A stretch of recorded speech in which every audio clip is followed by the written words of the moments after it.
ডাকসু ও হল সংসদ নির্বাচনে ছাত্র শিবির প্যানেলের বিপুল জয়ে মিশ্র প্রতিক্রিয়া জানিয়েছেন সাধারণ শিক্ষার্থীরা। আনোয়ার হোসেনের রিপোর্ট। ডাকসু ও হল সংসদ নির্বাচনের পরদিন প্রায় শুনশান ঢাকা বিশ্ববিদ্যালয় ক্যাম্পাস। মূলত ছুটি ঘোষণা করায় ক্যাম্পাসের এমন চেহারা। তবে ফলাফলকে কেন্দ্র করে যেন কোনো অপ্রীতিকর পরিস্থিতি তৈরি না হয়, তাই টিএসসি সহ ক্যাম্পাসের বিভিন্ন স্থানে সতর্ক অবস্থায় রয়েছে আইন শৃঙ্খলা রক্ষাকারী বাহিনীর সদস্যরা।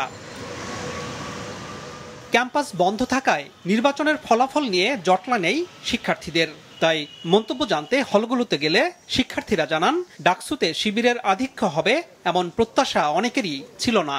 ছাত্রদল, ছাত্র শিবির, বাকশাস, বাম এবং স্বতন্ত্র সবাই মিলে ইনক্লুসিভ একটা সংসদ হবে, এটা আমরা প্রত্যাশা করেছিলাম। কিন্তু যেটা দেখা গেল যে আসলে মূলত একটা নির্দিষ্ট প্যানেলের সবাই মূলত যেভাবে হোক মানে অন্যান্য প্রার্থীদেরকে হারিয়ে তারা বিজয়ী লাভ করেছেন।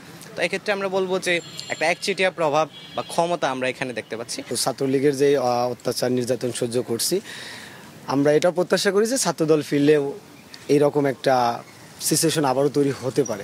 সেই জায়গা থেকে দেখা যাবে একটা বড় অংশ চাই যে অন্তত শিবির তো এখন পর্যন্ত ক্ষমতায় আসে নাই, তাদের কাছে কিছু হিডেন ভোট পেয়ে গেছে। অবশ্য কেউ কেউ জানিয়েছেন, যোগ্য প্রার্থীদেরকেই বেছে নিয়েছে শিক্ষার্থীরা। নির্বাচিতরা দল মত নির্বিশেষে সবার অধিকার নিয়ে সোচ্চার থাকবে এমন প্রত্যাশা তাদের। আমি কিন্তু ব্যক্তি সাদিককে দেখেছি, আমি কিন্তু শিবিরকে দেখিনি। তো এটা ছিল আমার পার্সপেক্টিভ। শিবিরের একটা জুজু আছে যে ওরা ইসলামী এক্সট্রিমিস্টটা বেশি করে। সো এক্সট্রিমিস্টের কারণ হয় কি যে মেয়েরা ভয় আছি যে ক্যাম্পাসে মনে করেন আমরা সব ধরনের মানুষ থাকি। সো এইখানে যেমন আমরা মুক্ত রাজনীতি চর্চা করবে সবাই। সো এই জিনিসটা হচ্ছে মানে অনেকে ভয় থাকে আর কি। সো এটা নিয়ে আর কি যে ওরা নিজেদের অ্যাক্টিভিটিসের মাধ্যমে যে আমরা একটা সুষ্ঠু গণতান্ত্রিক ক্যাম্পাস প্রতিষ্ঠা করবো, সবার অধিকার থাকবে, সবার মানে যাতে কারো অধিকার ক্ষুণ্ণ না হয়। সো এই জিনিসটা যদি ওরা প্রকাশ করতে পারে অবশ্যই তাহলে সবাই সাদরে গ্রহণ করবে।